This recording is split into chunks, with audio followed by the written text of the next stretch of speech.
Hey guys, welcome back to the session. आज हम बात करने वाले हैं यूपीएससी सीएपीएफ असिस्टेंट कमांडेंट के पेपर 2 के पॉइंट ऑफ व्यू से हमारे जो इम्पोर्टेंट एडिटोरियल है उनके बारे में। ये जो हमारे एडिटोरियल है ये अप्रैल मंथ 2024 से लिए गए हैं और ये आपके पेपर के पॉइंट ऑफ व्यू से काफ़ी ज़्यादा इंपॉर्टेंट है। अगर आप अप्रैल मंथ के अंदर एडिटोरियल मिस करते हैं या फिर आप चाहते हैं कि कौन से एडिटोरियल है जो कि हमें पढ़ने चाहिए, तो ये वो एडिटोरियल हो सकते हैं जो कि आप पढ़ सकते हैं अप्रैल मंथ 2024 के अंदर जाकर के। मैं बताऊंगा कि एडिटोरियल आपको मिलेंगे कहाँ पे और मैं इसके नोट्स पे आपको प्रोवाइड कर दूंगा, तो इसके लिए पूरा सेशन जरूर से देखें। और कोई भी डाउट, कोई भी सजेशन अगर आपके होते हैं तो वो आप कमेंट करके पूछ सकते हैं। तो आइए वीडियो को स्टार्ट करते हैं।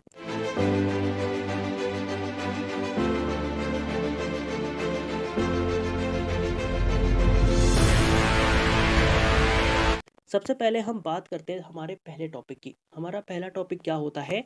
Use of AI in elections. यानी कि इलेक्शन ईयर है, आपको पता है कि भारत के अंदर अलग अलग राज्यों के अंदर अलग अलग समयों पर चुनाव हो रहे हैं। तो ऐसे ही जो यूज ऑफ एआई है यानी कि आर्टिफिशियल इंटेलिजेंस है, इसका इस्तेमाल इलेक्शन के लिए कैसे किया जा सकता है या फिर कैसे इसका इस्तेमाल इलेक्शन के लिए किया जा रहा है, इसके ऊपर आपसे क्वेश्चन पूछा जा सकता है। तो एग्जाम्पल के तौर पर अगर मैं आपको बताऊं तो आपको याद होगा कि जो हमारा आर्टिफिशियल इंटेलिजेंस है, इसका इस्तेमाल करके डी फेक वीडियो बनाया जाता है। डी फेक वीडियो बनाने के साथ साथ एआई का इस्तेमाल करके कहीं ना कहीं जो हमारे वोटर्स हैं उनको मैनिपुलेट किया जा सकता है, उनके वोट को मैनिपुलेट करके किसी एक पार्टी के फेवर में डलवाया जा सकता है। तो कहीं ना कहीं यूज ऑफ एआई जो है ना, उसका इलेक्शन के अंदर कैसे इस्तेमाल किया जा सकता है, कैसे कौन सी पार्टी इस्तेमाल कर सकती है, क्या इसके प्रभाव हो सकते हैं, क्या इसके फायदे, क्या इसके नुकसान है, ये आपको जरूर से पता होने चाहिए। वहीं अगर मैं बात करूं हमारे दूसरे टॉपिक की, हमारा दूसरा टॉपिक होता है abusive language on OTT platform. यानी कि जो आपके ओटीटी प्लेटफॉर्म्स हैं उनके ऊपर अब्यूजिव जो लैंग्वेज है ना, उसका इस्तेमाल किया जा रहा है। अभी हुआ क्या है? हुआ ये है कि जो हमारी सुप्रीम कोर्ट ऑफ इंडिया है ना, उसने कहा है कि ओटीटी प्लेटफॉर्म के ऊपर जो अब्यूजिव लैंग्वेज इस्तेमाल किए जा रहे हैं ना, ये एक तरीके के क्राइम के अंदर कंसीडर किए जाएंगे और ऐसा जब भी होगा तो ये क्राइम होगा और उस क्राइम की सजा तो है वो दी जाएगी उस मेकर को जिसने इस चीज़ को बनाया है। तो कहीं न कहीं ये हमारा एक टॉपिक था जिसे आपको ज़रूर से पढ़ लेना चाहिए। इसके अलावा अगर मैं बात करूँ तो हमारा जो तीसरा इंपॉर्टेंट टॉपिक होता है वो ये है कि उत्तराखंड फॉरेस्ट फायर। यानी कि उत्तराखंड के अंदर अभी आपने देखा होगा कि जो नैनीताल था ना, जहाँ पर एयरफोर्स का बेस भी है, तो वहाँ पर क्या हुआ था कि जंगलों में आग लग गई थी। अब ये आग कैसे लगी थी? तो बताया जा रहा है कि जो बकरियां चराते हैं उन्होंने बकरियों को चरने के लिए, बेसिकली जगहों को साफ करने के लिए आग लगाई थी और वो आग पूरे जंगल में फैल गई।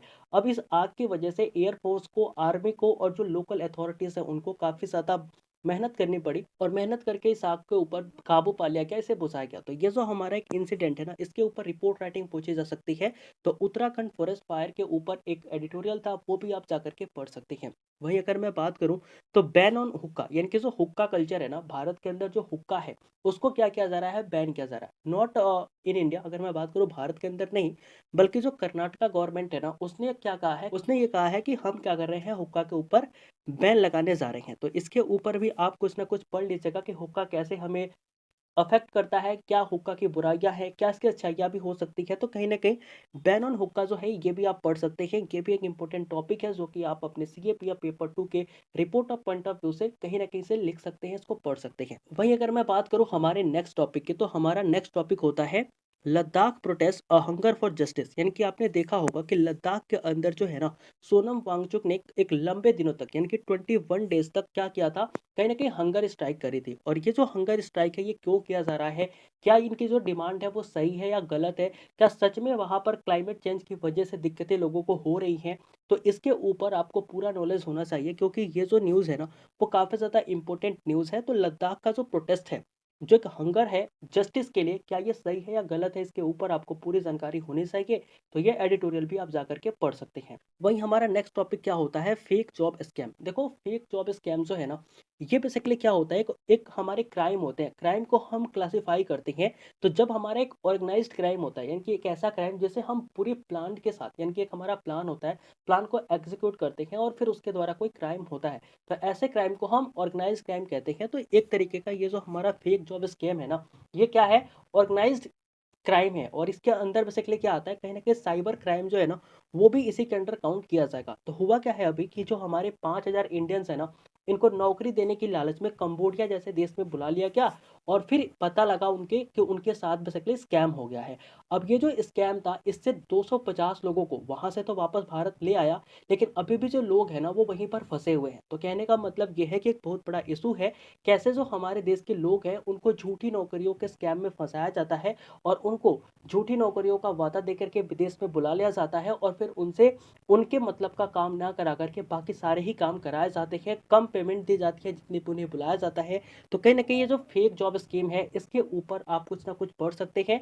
ये जो एडिटोरियल है ये इंपॉर्टेंट है, इसे आप पढ़ करके अपने रेफरेंस के रूप में भी यूज़ कर सकते हैं किसी ऐसे टॉपिक के अंदर जहाँ पर साइबर सिक्योरिटी की बात करी जाती हो। अगर मैं बात करूँ हमारा नेक्स्ट टॉपिक, तो हमारे नेक्स्ट टॉपिक के अंदर आता है कि जो ईरान और इज़राइल का कॉन्फ्लिक्ट है ना, उसके ऊपर इंडिया का ओपिनियन क्या हो सकता है। अभी आपको पता है कि ईरान और इज़राइल के अंदर जो युद्ध है वो चल रहे हैं, इसके अंदर इंडिया जो है वो भी प्रभावित होते हैं, क्योंकि आपको पता है कि जो इज़राइल है ना वो इंडिया का दोस्त है और ईरान भी इंडिया का दोस्त है। कहीं न कहीं जो ईरान और इज़राइल है इनके दोनों के कॉन्फ्लिक्ट के अंदर इंडिया का अपना ओपिनियन क्या हो सकता है, ये जो एक एडिटोरियल था जो जियोपॉलिटिक्स के दृष्टिकोण से काफ़ी ज़्यादा इंपॉर्टेंट है, तो इसे भी आप जाकर के पढ़ सकते हैं और इसके बारे में जानकारी इकट्ठी कर सकते हैं। वहीं अगर मैं बात करूँ तो हमारा जो नेक्स्ट एडिटोरियल होता है जो कि इंपॉर्टेंट है वो ये होता है कि climate crisis is not a gender neutral. कहने का मतलब ये है कि जो क्लाइमेट क्राइसिस होती है ना, कई बार हमें लगता है कि चलो जो भी क्लाइमेट क्राइसिस हो रही हैं इसमें सभी को बराबर अफेक्ट करता है ये क्लाइमेट क्राइसिस, लेकिन ऐसा बिल्कुल भी नहीं है। ऐसा देखने को मिला है, एक रिपोर्ट आई है, उस रिपोर्ट ने बेसिकली ये कहा है कि इन क्लाइमेट क्राइसिस में जो हमारे मेन हैं, जो कि पुरुष हैं, उनके तुलना में जो वुमेन और बच्चे हैं ना वो ज़्यादा प्रभावित होते हैं। और ये डाटा कितना गुना है, इंटरेस्टिंगली अगर आप देखेंगे तो ये डाटा जो है वो 14 गुना ज़्यादा है। कहने का मतलब ये है कि अगर कोई नेचुरल क्राइसिस आती है या फिर जो क्लाइमेट क्राइसिस आती है इसके अंदर आप ये देखेंगे कि अगर एक पुरुष अफेक्ट होता है इस क्लाइमेट क्राइसिस से, तो वहीं 14 महिलाएं और बच्चे क्या होते हैं, इससे अफेक्टेड होते हैं, इससे प्रभावित होते हैं। तो कहीं ना कहीं ये एक टर्म बनता है कि जो क्लाइमेट क्राइसिस है ना वो एक जेंडर के लिए न्यूट्रल नहीं है, वो अलग अलग जेंडर को भी हिट करता है, जैसे बच्चे और औरतों को। तो कहीं ना कहीं इसके ऊपर भी एक एडिटोरियल था जो कि आप पढ़ सकते हैं और इसका उपयोग आप सीधे सीधे अपने डिजास्टर मैनेजमेंट के टॉपिक के अंदर लिख सकते हैं, इसके सुझावों को लिख सकते हैं, इसका इफेक्ट को लिख सकते हैं, इसके नुकसानों को कहीं ना कहीं आप दर्शा सकते हैं, ऐसे कोई भी टॉपिक के अंदर जहां पर नेचुरल डिजास्टर की बात करी जाती हो।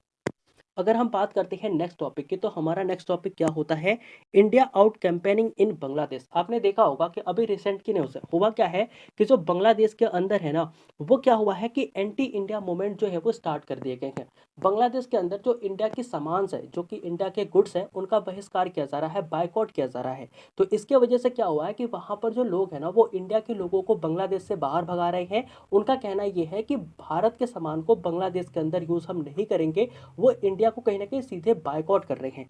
क्या है इसका रीजन, ये क्यों हो रहा है, इससे हमें कैसे प्रभावित होना है, क्या इससे भारत को नुकसान होगा, क्या इससे भारत का जो एक तरीके से जियोपॉलिटिक्स का रिश्ता है बाकी अपने पड़ोसी देशों के साथ, क्या वो अच्छा होगा या बुरा होगा, इसके बारे में हमें पूरी जानकारी होनी चाहिए। तो कहीं ना कहीं ये टॉपिक हमें पढ़ लेना चाहिए। ये जो एडिटोरियल है ये इंपॉर्टेंट है, इसे भी हमें जरूर से पढ़ना चाहिए। रियलिटी ऑफ स्वच्छ भारत मिशन, अभी क्या हुआ है कि जो हमारी इंडियन गवर्नमेंट है ना उसने स्वच्छ भारत मिशन जो है वो लेकर के आए थे बीते कुछ सालों के पहले। अगर आप देखेंगे तो इसका मिशन जो है इसका किस तरीके से हमारे देश के ऊपर फायदा हुआ, इसकी रियलिटी रियल ग्राउंड पर क्या इसका एग्जीक्यूशन हुआ, क्या इससे भारत का सच में फायदा हुआ है कि नहीं हुआ है, तो इसके ऊपर एक रिपोर्ट आई थी। और उस रिपोर्ट के अंदर जो ईपीआई है 2022 की रिपोर्ट है जिसको ईपीआई ने पब्लिश किया है, और इसके अंदर टोटल 180 देश है, उसके अंदर रैंकिंग करी गई है कि किस कंट्री की कितनी रैंकिंग है। तो इसके अंदर आप देखेंगे कि भारत की जो रैंकिंग है, क्या इससे भारत को फायदा हुआ है या नुकसान हुआ है। तो कहीं ना कहीं ये जो स्वच्छ भारत मिशन है इसका क्या रियलिटी ग्राउंड पे फायदा हुआ है या नहीं हुआ है, इस चीज के बारे में रिपोर्ट थी, तो इसको भी आप जरूर से पढ़ लें। और नेक्स्ट हमारा क्या है कि food wastage in India, Bharat के अंदर जो फूड का वेस्टेज है ना वो कैसे हो रहा है, इसके ऊपर एक एडिटोरियल था, उस चीज़ को आप कहीं ना कहीं पढ़ सकते हैं। आपको पता है कि जो हमारी ग्लोबल हंगर इंडेक्स आई थी उसके अंदर भारत की जो रैंकिंग थी वो 125 देशों में 111 थी। अब आपको मैं एक डाटा बताता हूँ, पूरी दुनिया के अंदर जितनी भी चीज़ें प्रोड्यूस होती है जिसे हम खाद्यान्न कहते हैं, जिसे हम खाते हैं, तो कहीं ना कहीं उन सारी प्रोड्यूस चीज़ों का ना 19% जो प्रोड्यूस चीज़ है वो क्या हो जाती है, बेकार हो जाती है, वेस्ट वेस्ट हो जाती है। तो कहीं न कहीं अगर हम इन 19% जो वेस्ट फूड है इनको बचा के रखते हैं, इनका सही से यूज़ करते हैं, तो इससे क्या होगा कहीं न कहीं जो हंगर पीपल हैं उनको भी खाना मिल पाएगा। और जो एक हंगर इंडेक्स हम बात कर रहे हैं इंडिया की जो कि इतनी खराब हो चुकी है। दुनिया के अंदर आप देखोगे 125 कंट्री के अंदर भारत की जो रैंकिंग है वो 1 से 11 है। तो भारत अगर इस चीज़ को लेकर के आता है, फूड वेस्टेज के ऊपर काम करता है, तो वो लोग भी भूखे नहीं रहेंगे, खाद्यान्न को अच्छे तरीके से बचाया जा सकता है और इससे भारत की रैंकिंग भी अच्छी हो सकती है। तो ये एक इंपॉर्टेंट एडिटोरियल था जिसे आप पढ़ सकते हैं, फूड वेस्टेज इन इंडिया। ठीक है, तो आई होप कि ये जो सारे हमने पढ़े ना टॉपिक जो कि एडिटोरियल के अंदर आए थे, जिसके अंदर हमने देखा use of AI in election, abusive language on OTT platform, इसके अलावा उत्तराखंड का फॉरेस्ट फायर, फिर बैन ऑफ हुक्का। इसके अलावा हमने देखा कि लद्दाख के अंदर जो प्रोटेस्ट हो रहा है उसको हम कैसे जस्टिफाई कर सकते हैं, क्या वो सही है या गलत है, क्या उनकी मांगे हैं, ये हमने देखा। फिर हमने देखा कि फेक जॉब स्कैम जो है वो हो रहा है, कैसे कंबोडिया के अंदर लोगों को फंसाया गया है, 5,000 इंडियंस को वहां पर फेक जॉब स्कैम के थ्रू बुला लिया गया।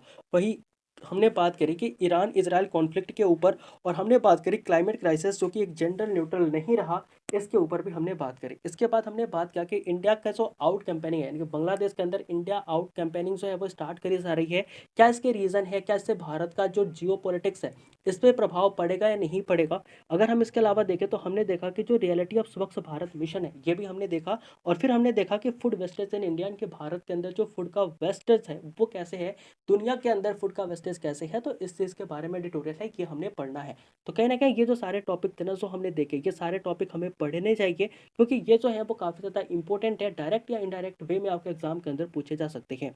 तो अगर मैं बात करूँ इंपॉर्टेंट ग्रुप्स की, तो इस चैनल पर अगर आप जुड़े हैं और कोई से भी पीडीएफ आपको चाहिए होगी तो आप इस चैनल को जाकर के ज्वाइन कर सकते हैं। टेलीग्राम पे चैनल आपको मिल जाएगा जो कि फ्री ऑफ कॉस्ट है, कोई भी पैसे नहीं लिए जाती है, पूरी पीडीएफ आपको वहां पर प्रोवाइड कर दी जाएगी। और रही बात ये सारे एडिटोरियल और इसके अलावा जितने भी और एडिटोरियल थे इस पूरे महीने के अंदर, उन सभी एडिटोरियल की जो पीडीएफ है वो आपको इस टेलीग्राम के ऊपर मिल जाएगी।